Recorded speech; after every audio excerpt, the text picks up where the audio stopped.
मैं कोई नेता नहीं हूं, मैं कोई अभिनेता नहीं हूं, मैं किसी समाज में किसी पार्टी या संगठन का हिस्सा भी नहीं हूं, लेकिन मेरी पहचान इतनी है कि पूरे देश के अंदर अगर हमारे समाज के ऊपर कोई शोषण करता है, हमारी बहन बेटियों के ऊपर कोई गंदी निगाह उठाने का काम करता है या भारत के संविधान को कोई जलाने का काम करता है, तो आपका भाई उसको अपने जूते से पाली बनाने का काम करता है। जिस भारत के संविधान को बनाने के लिए डॉक्टर बाबा साहेब अम्बेडकर ने अपने बच्चे कुर्बान किए, वो बच्चे कुर्बान नहीं हुए थे, उनका वो राजरत्न आज अभिषेक के रूप में धार रहा है। और बाबा साहेब अम्बेडकर को, अपने रहबर को आज मैं इस संविधान दिवस में संकल्पित होकर ये बात कह रहा हूं कि भीमा कोरेगांव 1000 बार नहीं 1 लाख बार दोहराना पड़ जाए, लेकिन कोई माइकल आल इस भारत के संविधान को खत्म नहीं कर सकता है। इस बात को याद रखना। अगर बाबा साहेब अम्बेडकर के संविधान पर आज भी आए, आज भद्रावती के अंदर, आज महाराष्ट्र की धरती के अंदर अभिषेक इस बात को चीख के बोल रहा है कि अगर बाबा साहेब अम्बेडकर के लिखित संविधान के ऊपर, हमारे मान सम्मान स्वाभिमान संविधान के ऊपर आज भी आई, तो इस बात को याद रखना कि हमारे हाथ में कभी सम्राट अशोक की तलवार भी थी, हमें उठाने में मजबूर मत करना। क्या आज प्रकाश अंबेडकर जी अलग चुनाव लड़े, मान्य बहन जी अलग चुनाव लड़े, चंद्रशेखर आजाद जी अलग चुनाव लड़े और समाज के बहुत सारे नेता वो अलग अलग चुनाव लड़े, तो क्या इस समाज का भला हो जाएगा? जब वो कांग्रेस पार्टी इंडिया जैसा गठबंधन कर सकती है, वो कांग्रेस पार्टी जिसने डॉक्टर बाबा साहेब अम्बेडकर को जीते जी सम्मान नहीं दिया, जिसने डॉक्टर बाबा साहेब अम्बेडकर को मरणोपरांत सम्मान नहीं दिया, वो छोटे छोटे बड़े बड़े दलों के साथ गठबंधन कर सकता है, वो देश का सबसे मजबूत विपक्ष बन सकता है। भारतीय जनता पार्टी जिसने हमारे समाज का सामने से शोषण किया है। जब आप मुझे बताइए, आजादी के 78 साल बाद भी आज तक क्या अम्बेडकर वादियों का कोई गठबंधन बना है कोई गठबंधन? और हम लोग कहते हैं कि संगठन बनाना है।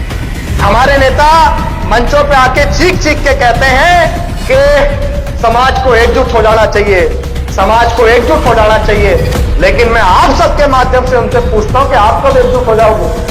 लेकिन आज हमारे नेताओं ने अपने अहम, अपने घमंड के चक्कर में, आज हमारे नेताओं ने अपने घर, अपने परिवार के चक्कर में इस बहुजन आंदोलन को बेचने का काम किया है। मैं केमनुवादियों को उत्तर भारत के अंदर जब समाज पर शोषण करते हैं तो उनको रात को नींद नहीं आती है कि हमने शोषण तो कर दिया है, लेकिन अगर अभिषेक तक खबर पहुंच गई तो हमारी खाल उधेड़ने का काम करेगा।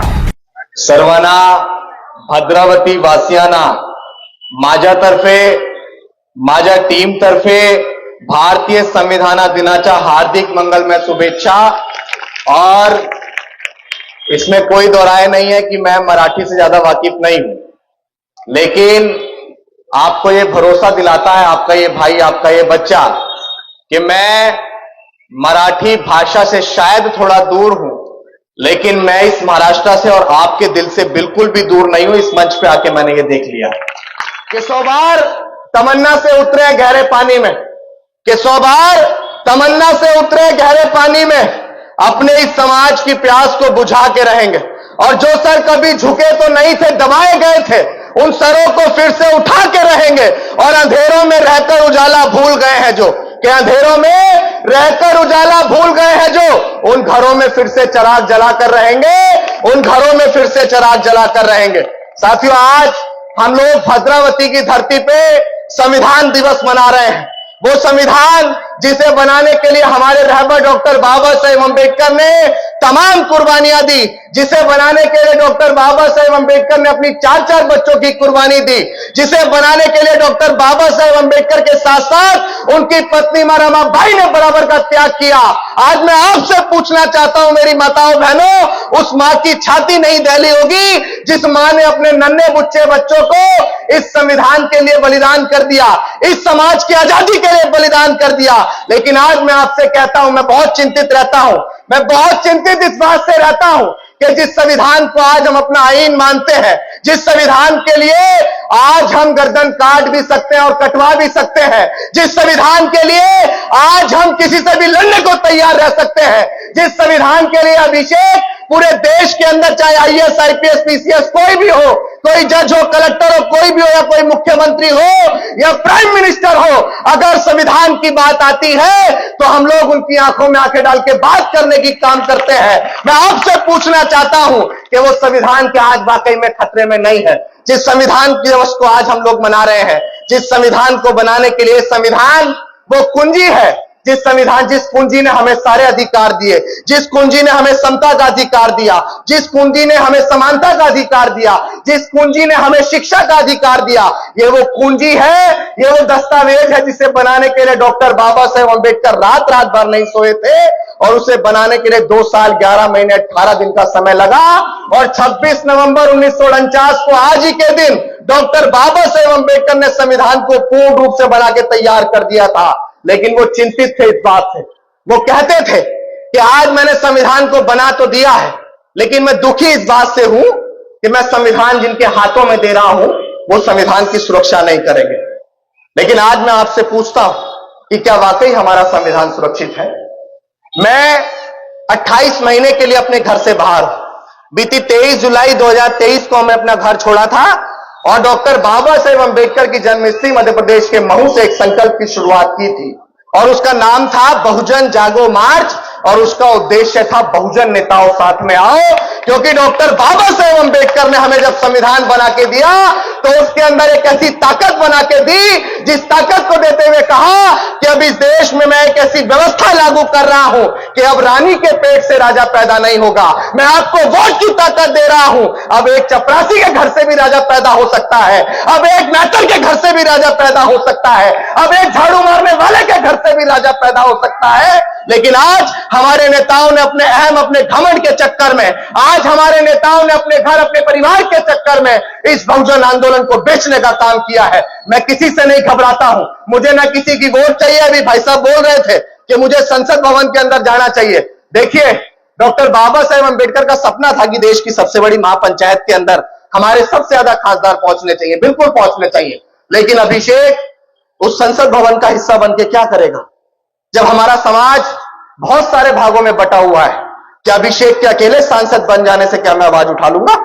एक अकेला व्यक्ति सिर्फ चीख सकता है, चिल्ला सकता है, आपके लिए अधिकार नहीं ला सकता। जब तक इस देश में आपका प्राइम मिनिस्टर नहीं होगा, डॉक्टर बाबा साहेब अम्बेडकर और मान्यवर कांशीराम साहब का सपना था कि हमें सामाजिक परिवर्तन और आर्थिक मुक्ति के आंदोलन को सफल करना है। ये पूरा आंदोलन सिर्फ 2 शब्दों पे टिका है। जब हम कहते हैं कि हमें बहुजन मिशन बढ़ाना है, तो बहुजन मिशन है क्या? बहुजन मिशन सिर्फ 2 शब्दों पे टिका है, सामाजिक परिवर्तन और आर्थिक मुक्ति का आंदोलन। सिर्फ इसके अलावा कोई दूसरा बहुजन परिवर्तन का आंदोलन नहीं है। और यह जब तक सफल नहीं हो सकता जब तक इस देश में हम लोग अपना प्राइम मिनिस्टर नहीं बनाएंगे। और हमारा प्राइम मिनिस्टर जब तक नहीं बन सकता है इस महाराष्ट्र के अंदर, मैं आज इस बात को खुल्लम खुल्ला कह सकता हूं कि ये वो महाराष्ट्र है जिस महाराष्ट्र ने पूरे देश के अंदर इस अम्बेडकरी आंदोलन को पहुंचाया। और मैं बहुत गर्व महसूस करता हूं कि आज मैं बहुत की धरती पर खड़ा हूं, क्योंकि डॉक्टर बाबा साहेब अम्बेडकर ने 14 अक्टूबर 1956 को जब धम्म को अपनाया था तो 16 अक्टूबर को वो यहां भद्रावती भी आए थे और उन्होंने दूसरी दीक्षा यहां पे ली थी। और मैं इस बात के लिए अपने आप को बहुत गौरवान्वित महसूस करता हूं। यहाँ की पूरी आयोजक कमेटी जिन्होंने मुझ पर विश्वास करके मुझे यहां बुलाने का काम किया। आपके भाई की पहचान इतनी है, मैं कोई नेता नहीं हूं, मैं कोई अभिनेता नहीं हूं, मैं किसी समाज में किसी पार्टी या संगठन का हिस्सा भी नहीं हूं, लेकिन मेरी पहचान इतनी है कि पूरे देश के अंदर अगर हमारे समाज के ऊपर कोई शोषण करता है, हमारी बहन बेटियों के ऊपर कोई गंदी निगाह उठाने का काम करता है या भारत के संविधान को कोई जलाने का काम करता है, तो आपका भाई उसको अपने जूते से पाली बनाने का काम करता है। आज हम आपके मान सम्मान स्वाभिमान के लिए अपनी मूंछों को मरोड़ देकर किसी से भी भिड़ने का काम करते हैं। और हम खुल के कहते हैं कि जिस भारत के संविधान को बनाने के लिए डॉक्टर बाबा साहेब अम्बेडकर ने अपने बच्चे कुर्बान किए, वो बच्चे कुर्बान नहीं हुए थे, उनका वो राजरत्न आज अभिषेक के रूप में धार रहा है। और बाबा साहेब अम्बेडकर को, अपने रहबर को आज मैं इस संविधान दिवस पर संकल्पित होकर यह बात कह रहा हूं कि भीमा कोरेगांव 1000 बार नहीं 1,00,000 बार दोहराना पड़ जाए, लेकिन कोई माइकल लाल इस भारत के संविधान को खत्म नहीं कर सकता है। इस बात को याद रखना। आज भद्रावती के अंदर आप तमाम लोग इकट्ठा हुए, लेकिन मैं आपसे निवेदन करना चाहता हूं कि अगर इस देश में हमारे अम्बेडकरी नेता एकजुट नहीं हुए तो आने वाला कल बहुत भयावह है। और आने वाला कल इतना भयावह है जिसकी आप कल्पना भी नहीं कर सकते हैं, जिसकी आप कल्पना भी नहीं कर सकते हैं। गले में हांडी, पीछे झाड़ू होगी, फिर गुलामी का जीवन होगा। सुबह शाम आप घर से बाहर नहीं निकल पाएंगे। और मैं, चूंकि बहुजन शायर के नाम से लोग मुझे जानते और पहचानते हैं, तो मैं एक नज्म भी अपने रहबर के सम्मान में पढ़ना चाहूंगा। लुटा दे तेरे खातिर जान तो भी गम नहीं होगा, लुटा दे तेरे खातिर जान तो भी गम नहीं होगा। भद्रावती वालों मुझे बताओ कि आप मुझे समझ पा रहे हो? क्या मेरी भाषा को समझ पा रहे हो? दोनों हाथ उठा के बताओ कि आप मेरी भाषा समझ पा रहे हो? लुटा दे तेरे खातिर जान तो भी गम नहीं होगा, तेरे जैसा कोई अब जख्म का मरहम नहीं होगा। पढ़ा तुझको तो एक शायर के दिल की धड़कने बोली, कई सदियों तलक अब दूसरा अम्बेडकर नहीं होगा, कई सदियों तलक अब कांशी राम सा नहीं होगा। कि मोहब्बत कौन करता है, सियासत कौन करता है? कि मोहब्बत कौन करता है, सियासत कौन करता है? हमें मालूम है हमारी हिफाजत कौन करता है। अरे हम इन्हें लाज रखी है बुजुर्गों की यहां, वरना सभी टुकड़ों पे पलते हैं। बगावत कौन करता है? आज जिस लड़ाई को हम लड़ रहे हैं, ये संघर्ष अपनों के खिलाफ है। ये संघर्ष अपनों के खिलाफ इसलिए नहीं है कि मैं किसी नेता का विरोधी हूं। आज बहुत सारे लोग मुझको ये कहते हैं कि अभिषेक अपना चेहरा चमकाने के लिए काम कर रहा है। अरे अभिषेक का चेहरा तो इतना है कि मनुवादियों को उत्तर भारत के अंदर जब समाज पर शोषण करते हैं तो उनको रात को नींद नहीं आती है कि हमने शोषण तो कर दिया है, लेकिन अगर अभिषेक तक खबर पहुंच गई तो हमारी खाल उधेड़ने का काम करेगा। क्योंकि हम लोग संविधान को मानते हैं, लेकिन हम एक बात और जानते हैं, वो दौर कुछ अलग था, वो समय कुछ अलग था जब डॉक्टर बाबा साहेब अम्बेडकर और मान्यवर कांशी राम साहब ने आंदोलन किया था। लेकिन आज का दौर वो है कि आज अगर आपको कोई घुर्रा के दिखा रहा है तो आपको भी उसको घुर्रा के दिखाना पड़ेगा, वरना लोग कमजोर समझने लगते हैं, वरना लोग आपको बेवकूफ और कमजोर समझने लगते हैं। आज मैं तमाम लोगों से भद्रावती की धरती से कहना चाहता हूं, मेरी बात पूरे देश के लोग सुनते हैं, अम्बेडकर वादियों से ज्यादा मनुवादी भी सुनते हैं। मैं उनसे भी कहना चाहता हूं कि डॉक्टर बाबा साहेब अम्बेडकर का संविधान सुरक्षित है तो ये देश सुरक्षित है, डॉक्टर बाबा साहेब अम्बेडकर का संविधान सुरक्षित है तो ये समाज सुरक्षित है। और इस बात को याद रखना कि डॉक्टर बाबा साहेब अम्बेडकर का संविधान सुरक्षित है तो आप सुरक्षित हो, इस बात को याद रखना। अगर बाबा साहेब अम्बेडकर के संविधान पर आज भी आए, आज भद्रावती के अंदर, आज महाराष्ट्र की धरती के अंदर अभिषेक इस बात को चीख के बोल रहा है कि अगर बाबा साहेब अम्बेडकर के लिखित संविधान के ऊपर, हमारे मान सम्मान स्वाभिमान संविधान के ऊपर आंच भी आई तो इस बात को याद रखना कि हमारे हाथ में कभी सम्राट अशोक की तलवार भी थी, हमें उठाने पर मजबूर मत करना। आज मैं आप सबसे यह भी कहना चाहूंगा कि अभिषेक अगर आपके बीच दहाड़ रहा है तो सिर्फ इसका कारण है एजुकेशन, सिर्फ इसका कारण है शिक्षा। अगर डॉक्टर बाबा साहेब अम्बेडकर विश्व रत्न बन पाए तो उसका कारण है शिक्षा। अगर डॉक्टर बाबा साहेब अम्बेडकर विदेश जाकर अर्थशास्त्र में पीएचडी की डिग्री हासिल करने वाले प्रथम भारतीय बन पाए तो उसका कारण है शिक्षा। अगर डॉक्टर बाबा साहेब अम्बेडकर ने हिंदू कोड बिल के तहत हमारी महिलाओं को समानता के अधिकार दिए तो उसका कारण है शिक्षा। अगर डॉक्टर बाबा साहेब अम्बेडकर ने मजदूरों को 8 घंटे काम करने का अधिकार दिया तो उसका कारण है शिक्षा। तो मैं आपसे नज्म के माध्यम से कहना चाहूंगा, हो इस तरह हौसले आजमाया करो, मुश्किलें देख कर मुस्कुराया करो। संत गाडगे जी महाराज ने कहा है, हो इस तरह हौसले आजमाया करो, मुश्किलें देख कर मुस्कुराया करो। हो दो निवाले भले कम ही खाया करो, अपने बच्चों को लेकिन पढ़ाया करो, अपने बच्चों को लेकिन पढ़ाया करो। मैं आज इस मंच से, मैंने कभी नहीं कहा, लेकिन मैं अपने फादर के लिए 2 बात जरूर कहूंगा। और अपने फादर के लिए 2 बात इसलिए कहूंगा क्योंकि ये बात, हालांकि हम कमजोर नहीं है किसी से, मेरे समाज ने आज मुझे अंबानी से कम नहीं बना रखा है, मेरे समाज ने अपने चंदे से मेरे को भरपूर करके पूरी स्थिति दे रखी है, लेकिन मैं आपको वो स्थिति बता रहा हूं जिस समय मेरे फादर ने मुझे समाज के नाम कुर्बान किया था, मुझे बलिदान किया था। मेरे फादर राजमिस्त्री का काम करते हैं, आज भी करते हैं।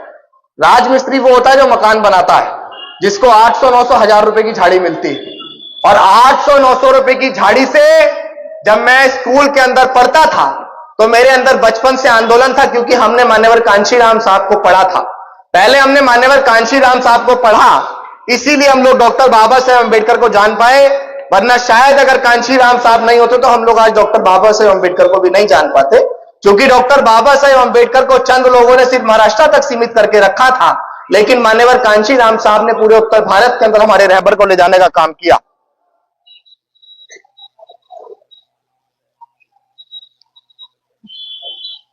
कोई मनोवादी तो नहीं आ गया? चलिए, मैं बता रहा था कि मेरे फादर ने, जब मैं स्कूल में पढ़ता था तो मैं जय भीम बोलता था। मेरी आदत थी कि मैं लोगों को इकट्ठा करूं। मैंने परिवार के लिए एक व्हाट्सएप ग्रुप बनाया, मैं जब 14 साल का था, जब की बात आपको बता रहा हूं। और जब मैंने वो ग्रुप बनाया तो धीरे धीरे मैंने स्कूल के लड़कों को जोड़ा, फिर मैंने गली मोहल्ले के लड़कों को जोड़ा। तो हमारे यहां एक मास्टर जी हैं जिनका नाम है सूरजपाल, और उन्होंने जब मेरे अंदर वो जज्बा देखा, तो हम लोग 4 भाई हैं, बहनें समाज में बहुत है लेकिन परिवार में एक भी नहीं है। लेकिन उन्होंने मेरे घर आके कहा मेरे फादर से कि आप अपने इस बच्चे को समाज को दे दीजिए, इसके अंदर आने वाला भविष्य छिपा है। तो मेरे फादर ने कहा कि डॉक्टर बाबा साहेब अम्बेडकर ने 4-4 संतानें कुर्बान की, तो क्या मैं अपना एक बच्चा कुर्बान नहीं कर सकता? वो दिन है और आज का दिन है कि मेरे फादर ने अपनी झाड़ी मजदूरी की उस कमाई से, जब मैं आंदोलन के लिए जाता था, बाइकों से जाता था, तो मेरे फादर मुझे 200-200, 300-300 रुपए पेट्रोल डलाने के लिए देते थे। और वो मेरी मां, हर मां का कलेजा ऐसा होता है कि अगर किसी का बच्चा घर छोड़ के निकल जाता है तो हर मां को यह रहता है कि शाम को घर सही सलामत वापस आ जाए। लेकिन जब धीरे धीरे मुझे धमकियां भी आने लगी तो मेरी मां मेरे फादर से कहती है कि तुम इसको मरवा के छोड़ोगे। तब वो ये जवाब देते हैं, मैं आपको हकीकत बता रहा हूं, जब उन्होंने ये जवाब दिया कि बाबा साहेब ने 4 संतानें कुर्बान दी, जब तक ये मेरा है मेरे पास रहेगा, वरना समाज के लिए कुर्बान हो जाएगा। और आज भी मेरे फादर जब मैं आंदोलन में चलता हूं तो उसी धाड़ी मजदूरी के पैसे को मेरे पास भेजते हैं, और मुझसे सिर्फ मेरे पास भी फोन नहीं करते, मेरी टीम के पास फोन करके पूछते हैं कि अभिषेक के हालात कैसे हैं। मुझे आज अपने घर गए हुए 4.5 महीने हो गए, लेकिन मैं सड़क पे सिर्फ इसलिए हूं क्योंकि मैंने अपने फादर से भी वादा किया है। मैं उनके सामने कभी नहीं पड़ता हूं, सम्मान बहुत करता हूं, और उनके माध्यम से समाज से भी यह वादा किया। आप कह रहे थे कि संसद भवन में जाना है, आपका भाई अगर संसद में भी नहीं जाएगा ना, तब भी एक सांसद से ज्यादा रुतबा रखेगा, आपके मान सम्मान स्वाभिमान को कभी झुकने नहीं देगा। किसी भी स्थिति में पूरे देश के अंदर जिस डॉक्टर बाबा साहेब अम्बेडकर को मान्यवर कांशीराम साहब ने जीवित किया था ना, उस कांशीराम साहब को जब तक जीवित नहीं कर दूंगा, अभिषेक मरेगा नहीं, आपको जुबान दे रहा हूं। मैं मान्यवर कांशीराम साहब के लिए भी कुछ गुनगुनाना चाहता हूं। आप मेरी इस बात को बड़े ध्यान से सुनने का काम करिएगा। मैं कोई कलाकार नहीं हूं, बस दर्द के साथ अपनी बातों को कहता हूं।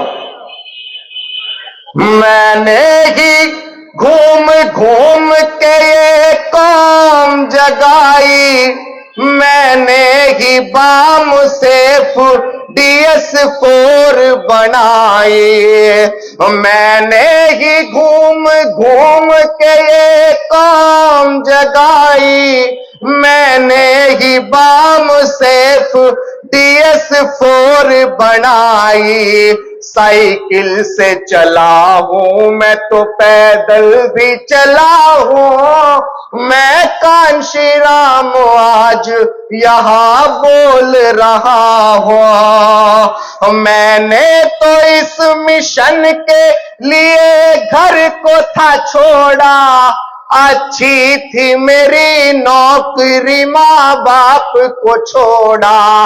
मान्यवर कांशीराम साहब इसी महाराष्ट्र के पुणे के अंदर DRDO के अंदर साइंटिस्ट की नौकरी करते थे, और मान्यवर कांशीराम साहब को DK खपटी जी ने द एनिलेशन ऑफ कास्ट, जाति का बीज नाच पुस्तक दी, जिसको पढ़कर मान्यवर कांशीराम साहब ने उसी दिन संकल्प लिया कि मैं कभी वापस अपने घर नहीं जाऊंगा, मैं जीवन भर अविवाहित रहकर अपने समाज की सेवा करूंगा, मैं कभी कोई धन संपत्ति नहीं रखूंगा।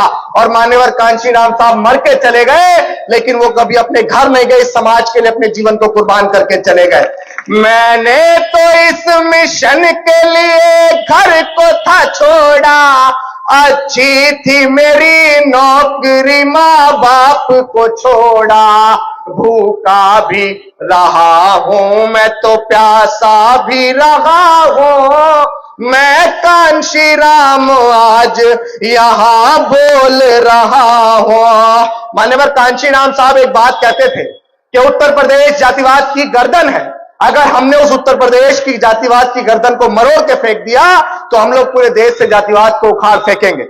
मैंने ही जातिवाद की गर्दन को मरोड़ा, यूपी से मनुवाद के गुरूर को तोड़ा, मैंने ही जातिवाद की गर्दन को मरोड़ा, यूपी से मनुवाद के गुरूर को तोड़ा, जिस समाज की महिला को सबसे नीच बताया, यूपी का ही उसको मैंने सीएम बनाया, भारत की राजनीति का चाणक्य रहा हूं, मैं कांशीराम आज यहां बोल रहा हूं, फूले के विचारों का निगेबान रहा था, मैं कबीर की रैदास की पहचान रहा था,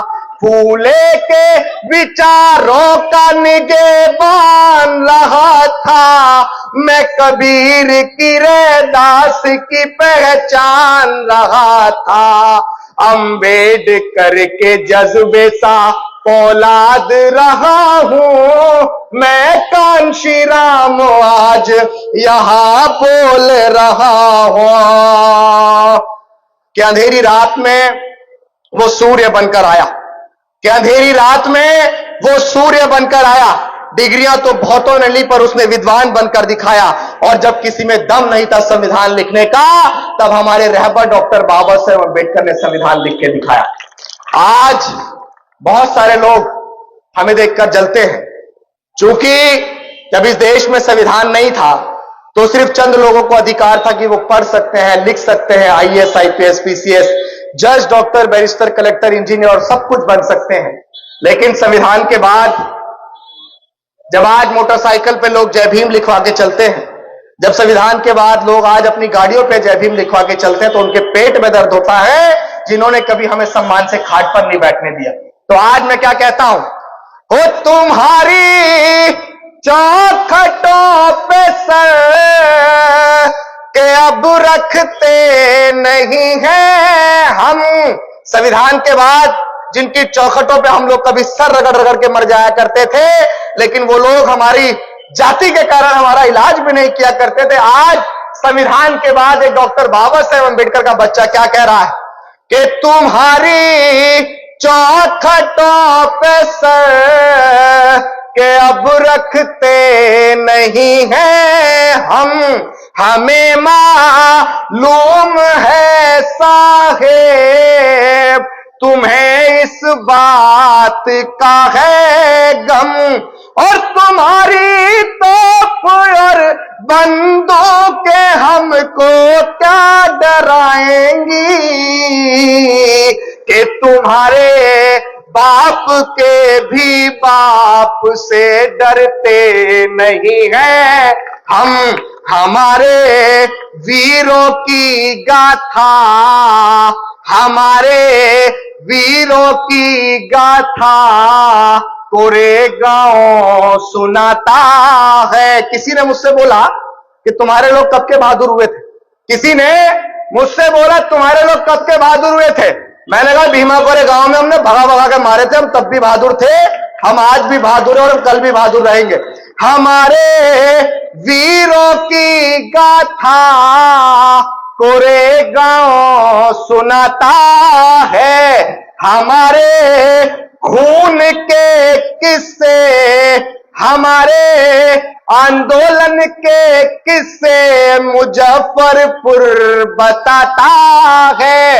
ये बाबा के दीवानों की कहानी है, जरा सुन लो। तुम्हारी आंख में आंखें अभी जाटव मिलाता है, कि तुम्हारी आंख से आंखें अभी जाटव मिलाता है। कि बहुजनों को जिसने जातियों में बांटा, हम उसके गुरूर को एक दिन जरूर तोड़ेंगे। कि बहुजनों को जिसने जातियों में बांटा, हम उसके गुरूर को एक दिन जरूर तोड़ेंगे।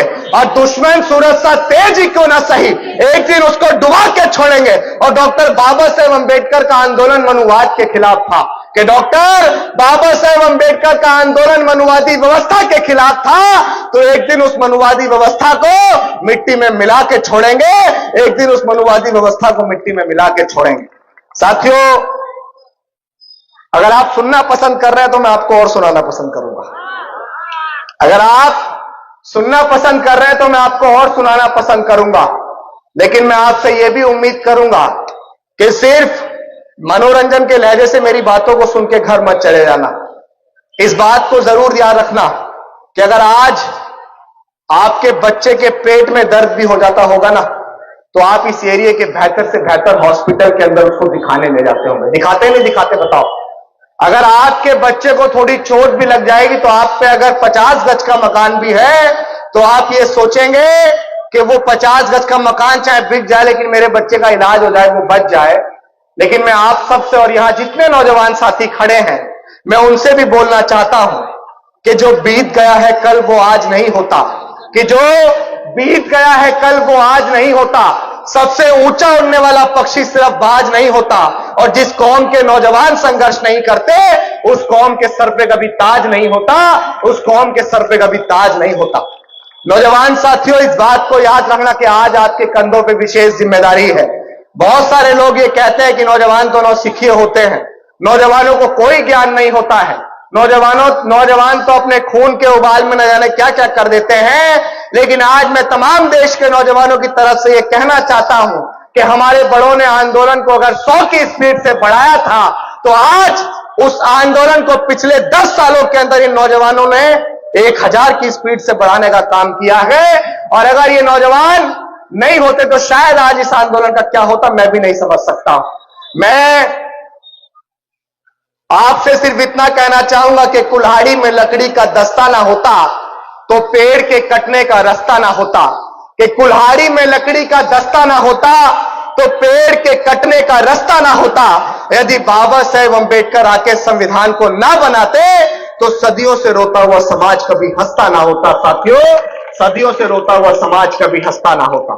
आज बहुत सारे लोग डॉक्टर बाबा साहेब अंबेडकर को गालियां बकने का काम करते हैं। आज बहुत सारे लोग संविधान को खत्म करने का काम करते हैं।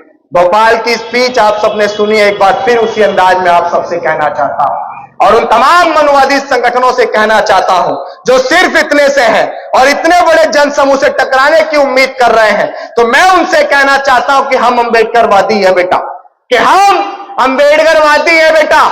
जिस दिन औकात पे आ गए ना तो तुम्हारी सारी गर्मी झाड़ देंगे। और बाबा साहेब को गाली मत देना दोबारा कि संविधान को खत्म करने की बात मत करना दोबारा, वरना हम भी कानून भूल गए ना तो जितनी तुम्हारी लंबाई है उससे दुगना जमीन में गाड़ देंगे।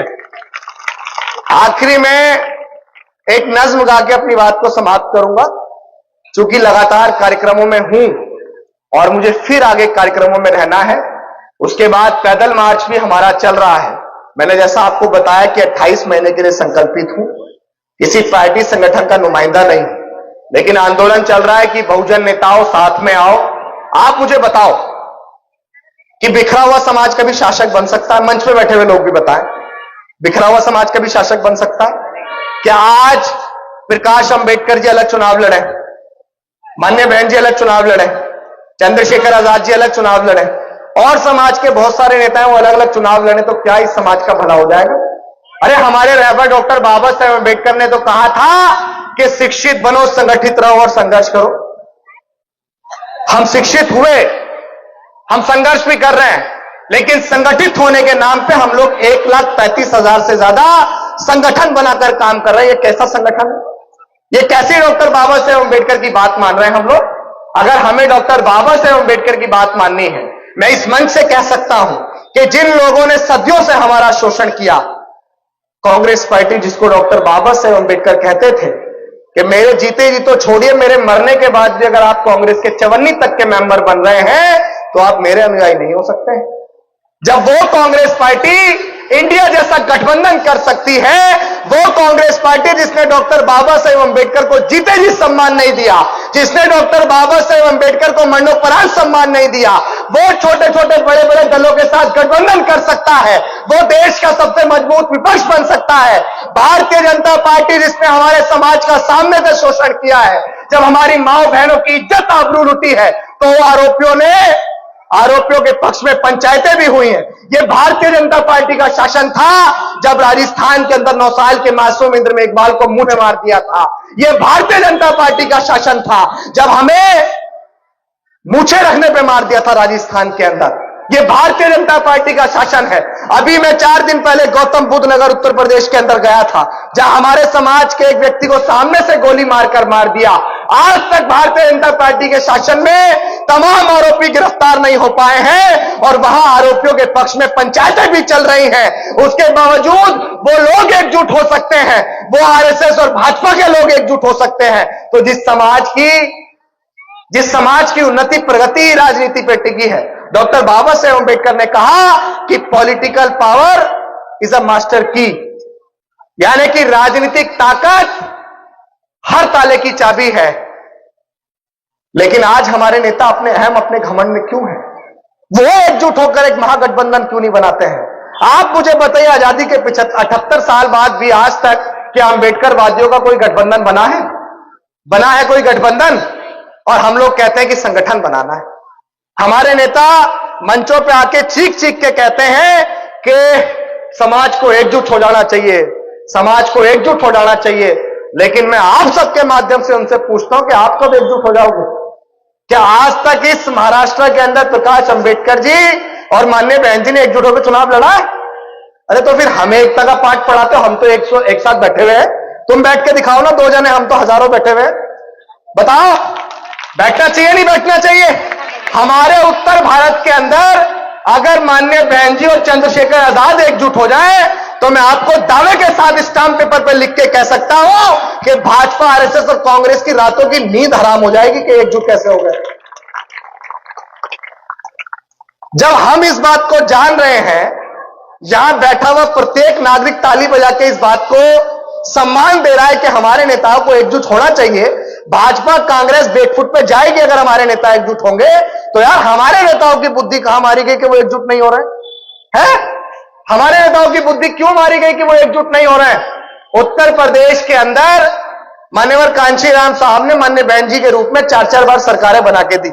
हालांकि हम लोग माननीय बहन जी का बहुत सम्मान करते हैं, लेकिन हमारे घर में भी जब हमारी मां से थोड़ा बहुत भी इधर कुछ हो जाता है तो थोड़ी बहुत बात बोल देता है ना, बच्चा बोल देता है ना। तो मैं आप सबके माध्यम से भी, यहां से भी आप किसी भी पार्टी संगठन के नुमाइंदे हो सकते हैं, लेकिन मैं यहां से दोनों हाथ जोड़ के अपने नेताओं से यह निवेदन कर रहा हूं कि इस भोले भाले समाज को लूटकर उनके नाम पे कब तक राजनीति करोगे, कब तक अपने घरों को भरने का काम करोगे? हम लोग आपसे हाथ जोड़ के निवेदन कर रहे हैं कि डॉक्टर बाबा साहेब अम्बेडकर का सपना आपको चीख चीख कर पुकार रहा है। अपने पुरखों का अपमान भूले नहीं है हम, याद तब से अब तक का है कि अपने पुरखों का अपमान भूले नहीं है हम, याद तब से अब तक का है। हमारा शोषण कितना हुआ, जुल्म सितम कितने हुए हम पर, एहसास तब से अब तक का है। मैं आप सबसे ये पूछना चाहता हूं कि डॉक्टर बाबा साहेब अम्बेडकर का वो सपना चीख चीख कर पुकार रहा है, डॉक्टर बाबा साहेब अम्बेडकर का वो आंदोलन चीख चीख कर पुकार रहा है, मान्यवर कांशीराम साहब की वो बात चीख चीख कर पुकार रही है कि हमें इस देश की सत्ता पे काबिज होना है, हमें इस देश का हुक्मरान बनना है। बाबा साहेब अम्बेडकर ने कहा था कि जाओ अपनी घरों की दीवारों पर लिख दो कि हमें इस देश का शासक बनना है, हम इस देश के शासक हैं, लेकिन उस समय हमारे पास घर नहीं थे। डॉक्टर बाबा साहेब अम्बेडकर जानते थे कि ये मनुवादी व्यवस्था के लोग बहुत चालाक है, ये बहुत चतुर है। अभी मेरा समाज भोला भाला है, अभी मेरा समाज संविधान की वजह से उन्नति प्रगति करेगा, धीरे धीरे पैसा कमाएगा, एजुकेशन को हासिल करेगा, तब उसे समझ आएगा कि वोट कहां डालना है। तब हमारे समाज के लोगों के पास पक्के मकान होंगे, तब वो अपने घर के बाहर लिखेगा कि अपने घरों के बाहर लिख दो कि हमें इस देश का शासक जमात बनना है। लेकिन आज मैं आपसे निवेदन करना चाहूंगा कि जब आपके पास नेता आते हैं ना, तो अपने घरों के बाहर लिख दो कि अगर नेता एक नहीं तो फिर उनको वोट नहीं, नेता एक नहीं तो उनको वोट नहीं। आपके पास एक जय भीम वाला नीला झंडा लेके आता है और वो कहता है कि हम लोग अम्बेडकरी आंदोलन को आगे बढ़ाएंगे, हमें वोट दीजिए, और वो वंचित बहुजन आघाड़ी का है। आपके पास फिर एक और नीला झंडा आएगा, वो कहेगा जय भीम, आप हमें वोट दीजिए, हम लोग बहुजन समाज पार्टी से, हम लोग अम्बेडकरी आंदोलन को आगे बढ़ाएंगे। फिर आपके पास एक और झंडा आएगा, और महाराष्ट्र के अंदर तो खैर ये बात कोई छुपी नहीं है कि फूले अम्बेडकरी आंदोलन की जड़ ये है, लेकिन आज इस जड़ का जितना विभाजन है ना पूरे देश में कहीं नहीं है। महाराष्ट्र के अंदर जितना बिखराव है पूरे देश के अंदर कहीं नहीं है, और इस बात से हम चिंतित भी रहते हैं। तो आपके पास फिर तीसरा झंडा आएगा, Republican Party of India Ambedkar, Republican Party of India Athawale, Republican Party of India Deepak Bhau, Republican Party of India फलाना ढिमका लेमड़ा ठेमड़ा। फिर आप मुझे बताइए कि बाबा साहेब अम्बेडकर ने आपको कितने वोट का अधिकार दिया है? एक वोट का अधिकार दिया है। अब मुझे बताओ किसको वोट डालोगे, किसको शासक जमात बनाओगे, किसके नाम पे डॉक्टर अम्बेडकर का सपना पूरा करोगे? तो इसीलिए आपसे कहूंगा कि उनको सिर्फ एक बात कहनी है कि हमारे पास एकजुट होके एक झंडा लेके आ जाओ, वरना यहां से उल्टा मुंह लेके वापस भाग जाओ। आपको ये कहना पड़ेगा। आप अगर ये नहीं कहेंगे तो मैं आपको बता रहा हूं, आपके आने वाले बच्चे गुलाम पैदा होंगे, आपके आने वाले बच्चे बेड़ियों में जंजीरों में जकड़े हुए पैदा होंगे। जिस समाज की कोई राजनीतिक हैसियत नहीं होती है ना, उस समाज की कोई औकात नहीं होती, इस बात को याद रखना। जिस समाज की कोई राजनीतिक हैसियत नहीं होती, उसकी कोई औकात नहीं होती। हमें बड़ा दुख होता है यार, हम कैसे बताएं, हमारे रहबर डॉक्टर बाबा साहेब अम्बेडकर का रियल ब्लड यहां प्रकाश अंबेडकर जी हैं। लोकसभा का चुनाव हुआ था, तीसरे नंबर पे आए थे, हमें दुख हुआ, किसी को हुआ ना हुआ, हमें वाकई दुख हुआ। और दुख इसलिए हुआ कि उनके साथ पूरे समाज का मान सम्मान स्वाभिमान जुड़ा हुआ है। वो डॉक्टर बाबा साहेब अम्बेडकर के वंशज है, इसलिए वो हमारे लिए सर्वोपरि है। उनका ब्लड है, इसलिए वो हमारे लिए सर्वोपरि है। मैं इस महाराष्ट्र की धरती से उनसे भी कहना चाहता हूं कि आज आप महाराष्ट्र के अंदर बहुजन समाज के सबसे बड़े लीडर है, इसमें कोई दो राय नहीं है। एकजुटता बना लीजिए ना सर, एकजुट हो जाइए ना।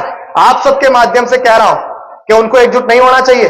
तो मैं आपसे बस दोनों हाथ जोड़ के यही निवेदन करूंगा कि जब भी ये अभिषेक, मैं कोई नेता नहीं हूं, मैं कोई अभिनेता भी नहीं हूं, आपके समाज का छोटा सा भाई हूं, एक क्रांतिकारी आंदोलनकारी हूं, डॉक्टर बाबा साहेब अम्बेडकर के मिशन की एक बुलंद आवाज हूं, और आपके ऊपर कहीं भी शोषण होता है तो वहां मुखरता से खड़ा हो जाता हूं। और मैं आपके अधिकारों को, मैं कितना भी चीखता चिल्लाता रहूं, लेकिन मैं आपको खुल के कह सकता हूं कि वो कहते हैं ना कि कैंसर की इस देश में कोई बीमारी नहीं है, आप दवाइयों से उसकी रोकथाम तो कर सकते हैं। तो अभी फिलहाल आप उस कैंसर से पीड़ित हैं कि अभिषेक जैसे लोग सिर्फ रोकथाम कर सकते हैं, आपको बचा नहीं सकते हैं। अगर आपको बचना है तो आपको स्वतः अपने नेताओं को एकजुट करने के इस आंदोलन में आगे बढ़ना होगा। कितनी बार आपने उनको मौका दिया बताइए? अभी विधानसभा के चुनाव गए, बताइए आपका एक भी आमदार निकल के आया क्या? एक भी आमदार इस महाराष्ट्र के अंदर है? सिर्फ अगर महारों की बात करूं तो कितनी ज्यादा संख्या में आज तो बौद्ध है, कितनी ज्यादा संख्या में है, लेकिन विभाजित क्यों है? लोग कहते हैं समाज बिखरा हुआ है। अरे आप लोग एकजुट हो जाओ, समाज एकजुट है, समाज पूरा एकजुट है। मैं तालियां बजा के बताओ ना, एकजुट हो नहीं? समाज पूरा एकजुट है, लेकिन हमारे नेताओं को एकजुट होना पड़ेगा। ये राजरतन पेटकर जैसे लोग, हम सब लोग यहां जितने लोग बैठे हुए हैं, जितने लोग इस आंदोलन में काम कर रहे हैं, ये सब लोग वो मशाले हैं जो खुद जलकर अपने इस समाज को रोशन करने का ख्वाब देख रहे हैं, जो खुद जलकर अपने इस समाज को रोशन करने का ख्वाब देख रहे हैं। तो आप सबका बहुत बहुत धन्यवाद कि आप सबने हमें इतना प्यार दिया। आखिरी में आप सबके सामने एक और नज्म जरूर सुनाना चाहूंगा, और इसी बात पे जो मैंने अभी आपसे कही, और बड़े ध्यान से आप मेरी इस बात को सुनना। साथ निभाओ सारे भाई, मिलकर मिशन बढ़ाएंगे, मिलकर मिशन बढ़ाएंगे। और भद्रावती वालों, अगली बात अगर आपको समझ आए तो दोनों हाथ उठा के उस बात का सम्मान करना कि साथ निभाओ सारे भाई, मिलकर मिशन बढ़ाएंगे, मिलकर मिशन बढ़ाएंगे। बिखरे हुए नेताओं को हम एक मंच पर लाएंगे, एक मंच पर लाएंगे। कांशी राम जी ने कह डाला संसद पे चढ़ाई करनी है, कांशी राम जी ने कह डाला संसद पे चढ़ाई करनी है। जो सरकार निकम्मी है हमें वो सरकार बदलनी है। पूरे विश्व में भारत की एक अलग पहचान बनाएंगे, अलग पहचान बनाएंगे। हमारी जिम्मेदारी बहुजन आंदोलन को बचाने की नहीं, हमारी जिम्मेदारी इस पूरे देश को बचाने की है, क्योंकि ये देश गद्दारों के हाथ में है, क्योंकि ये देश विदेशियों के हाथ में है। और आप सबको मिलकर अपने देश को बचाना पड़ेगा, क्योंकि हमारे पुरखों ने अपने खून पसीने से, फूले, शाहू, अंबेडकर, पेरियार, ललई, कांशीराम ने अपने खून पसीने से इस देश को, इस समाज को बचाने के लिए लड़ाई लड़ी है। तो हमें अपने समाज के साथ साथ इस देश को बचाने की जिम्मेदारी उठानी है। 100 में 90 शोषित हैं और शोषित ने ललकारा है। 100 में 90 शोषित हैं और शोषित ने ललकारा है। धन धरती और राजपाट पे 90 भाग हमारा है।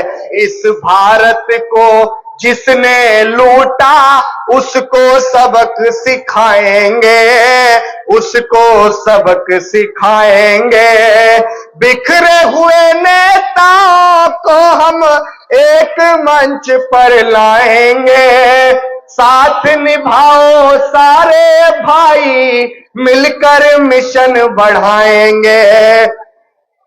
सोने की चिड़िया का भारत हमको फिर से बनाना है। सोने की चिड़िया का भारत हमको फिर से बनाना है। दिल्ली की गद्दी का तख्तो ताज हमें हथियाना है। सपना हमारा लाल किले से, सपना हमारा लाल किले से हम झंडा फहराएंगे, हम झंडा फहराएंगे। बिखरे हुए नेताओं को हम एक मंच पर लाएंगे। साथ निभाओ सारे भाई, मिलकर मिशन बढ़ाएंगे। मुझे नहीं पता कि मेरा समाज कब संगठित होगा, मुझे यह भी नहीं पता, क्योंकि भैया मैं धीरेन्द्र शास्त्री तो हूं नहीं जो पर्ची निकाल लेगा। तो मुझे तो नहीं पता कि मेरा समाज कब संगठित होगा, मुझे यह भी नहीं पता मेरे नेता कब एकजुट होंगे। लेकिन मुझे इस बात की खुशी है, मैं जब रात को सोता हूं तो उससे पहले एकता की बात करते हुए सोता हूं, और जब सुबह उठता हूं तो फिर एकता की बात करते हुए उठता हूं। इससे बड़ा मुझे कोई गर्व नहीं है। मुझे नहीं पता कि कब नेता एक होंगे, लेकिन मैं इस बात से बहुत सुकून महसूस करता हूं। तो आप सबसे भी सिर्फ इतना ही कहना चाहूंगा कि अपने भाई को, अपने इस आंदोलनकारी को याद रखना, मुझे सत्ता का कोई लोभ नहीं है, कोई लालच नहीं है। समाज ने इतना प्यार दिया कि पूरे देश के अंदर लाखों लोग आज सोशल मीडिया पे फॉलो करते हैं। और यह भी बड़ी बात आपको बता रहा हूं कि भाजपा कांग्रेस के लोगों ने मुझे फोन करके बुलाने की कोशिश की, खरीदने की कोशिश की, लेकिन हमारे नेताओं का अहम देखिए कि आज तक बहुजन समाज पार्टी हो, आजाद समाज पार्टी हो या वंचित बहुजन आघाड़ी हो, उनके दफ्तर से एक फोन नहीं आया मेरे पास। समझ रहे हैं? क्योंकि हमारा अहम बहुत बड़ा है, वर्चस्व और कुर्सी की बहुत बड़ी लड़ाई है। अरे डॉक्टर बाबा साहेब अंबेडकर ने कहा कि आपको ताकत ट्रांसफर करनी पड़ेगी। जब तक आप ताकत को ट्रांसफर नहीं करेंगे तो वो कहावत सुनिए कि अकेला चना कब तक भार फोड़ेगा, अकेला चना खुद गायब हो जाएगा। आप सबका बहुत बहुत धन्यवाद। भद्रावती वालों, आप सबने मुझे बहुत प्यार दिया, और आप सबने इतना प्यार दिया जिसकी मैंने कोई अपेक्षा, कोई उम्मीद नहीं की थी। जाने से पहले सुनो भाई, बैठ जाओ यार, रुक जाओ 2 मिनट बैठ जाओ। इन सबको भी जो बात ये कहें इनकी भी बात सुन के जाना। यहाँ की आयोजक कमेटी जिन्होंने इतना अच्छा कार्यक्रम किया, एक लिस्ट दे दो भैया, मैं नाम ले दूं, वरना फिर ये होगा कि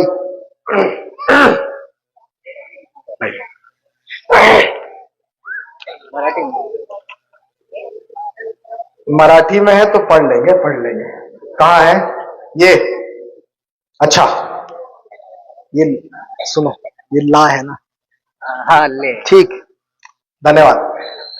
आयोजक समिति जिन्होंने इतना भव्य कार्यक्रम किया, वैभव पाटिल जी, अजय पाटिल सर जी, मिलिंद राम टेके जी, रोशन पेटकर जी, प्रशांत सातपुते जी, स्वप्निल बनकर जी, सुमेध कवाड़े जी, कुलीन शेंडे जी, पायल पाटिल जी, प्रेम सपकाले जी, जय दारुंडे जी, सूरज भेले जी, सिद्धार्थ पेटकर जी, सोनू सिंह जी, तुषार मेश्राम जी, सुमेध गुटके जी, सुमेध कामले जी और हमारी महिला आयोजक, क्योंकि बाबा साहेब अंबेडकर ने कहा है कि मैं किसी समाज की और किसी भी देश की उन्नति प्रगति वहां उस समाज की महिलाओं की उन्नति प्रगति से मापता हूं।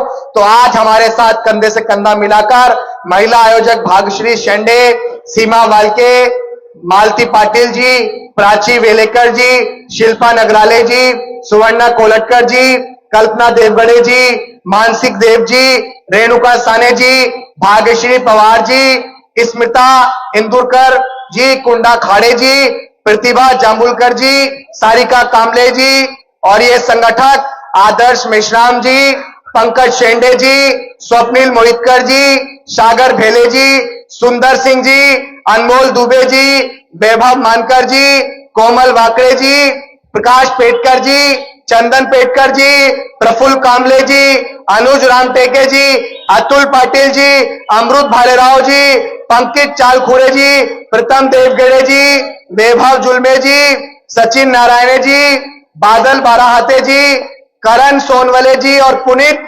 नगराले। विशेष सहयोग डॉक्टर अमित नगराले जी, अनवर भाई शेख जी, बहुत बहुत धन्यवाद अनवर भाई शेख, आपका बहुत बहुत धन्यवाद और खैर मकदम। राज मेश्राम जी, सिद्धार्थ गुरचुंडे जी, पनवेल शेंडे जी। मैं माफी चाहूंगा कि इस नाम को सुन के मुझे एक वाक्य याद आ रहा, थोड़ा समय और लूंगा। डॉक्टर बाबा साहेब अंबेडकर जब मनुस्मृति को जला रहे थे, 25 दिसंबर का दिन था, उस दिन जब बाबा साहेब अंबेडकर को मनुस्मृति जलानी थी तो बाबा साहेब अंबेडकर एक जमीन तलाश कर रहे थे जिसमें गहरा गड्ढा खोद के मनुस्मृति जलाई जा सके। लेकिन मैं ये बात आपसे इसलिए कह रहा हूं कि आपको हिंदू मुस्लिम के नाम पे लड़ाया जाता है, लेकिन आपको यह देखना है कि आपका भाई कौन है और आपका विरोधी कौन है। जब बाबा साहेब अंबेडकर मनुस्मृति जला रहे थे, मनुस्मृति क्या, जिसमें 4 वर्ण थे, ब्राह्मण, क्षत्रिय, वैश्य और शूद्र, किसी एक वर्ग को पढ़ाने और पढ़ने का अधिकार, किसी एक वर्ग को लड़ने लड़ाने का अधिकार, किसी एक वर्ग को धन संपत्ति और सारी चीजें करने का अधिकार, और एक वर्ग इनका मेलट होएगा, एक वर्ग सुबह शाम घर से बाहर नहीं निकलेगा, एक वर्ग जिसमें पशु पानी पी सकता उसमें पानी नहीं पी सकेगा, एक वर्ग जब वो हमारे घर से सामने से निकलेंगे तो हमारी महिलाएं अपने सर पे चप्पल ले लेंगे, वो वर्ग बिल्कुल नीचे था। वो मनुस्मृति जो ये कहती है कि ढोल गवार शूद्र पशु नारी शकल ताड़ना के अधिकारी, जब बाबा साहेब अंबेडकर उस मनुस्मृति को जला रहे थे तो हमारे समाज के भी किसी व्यक्ति ने अपनी जमीन नहीं दी थी।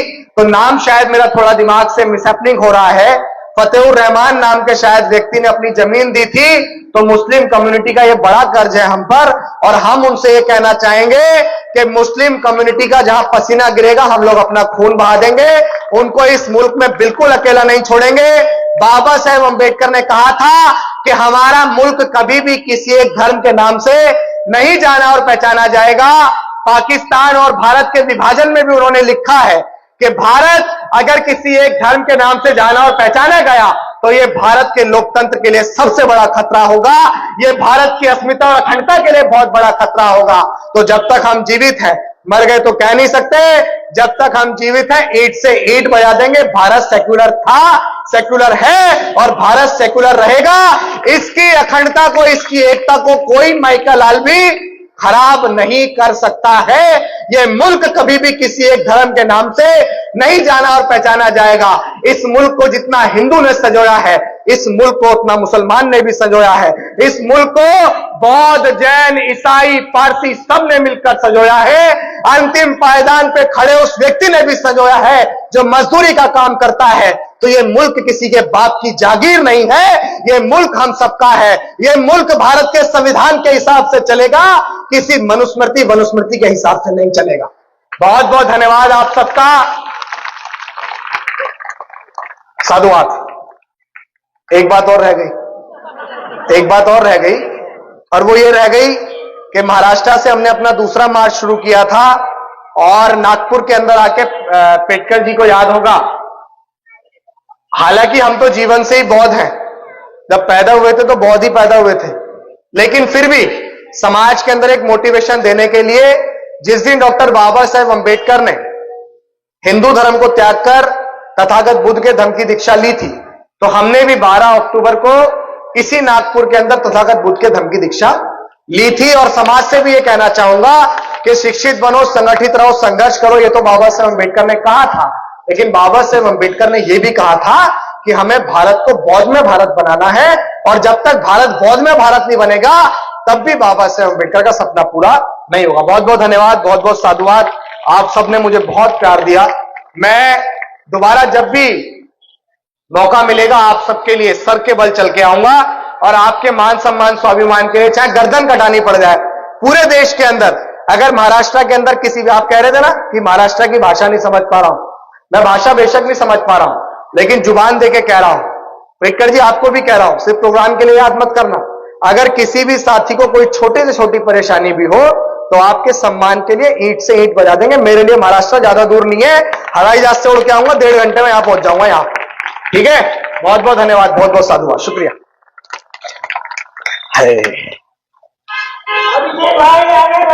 हम तुम्हारे साथ, ज्यादा समय बोल लिया भाई, हम तुम्हारे साथ।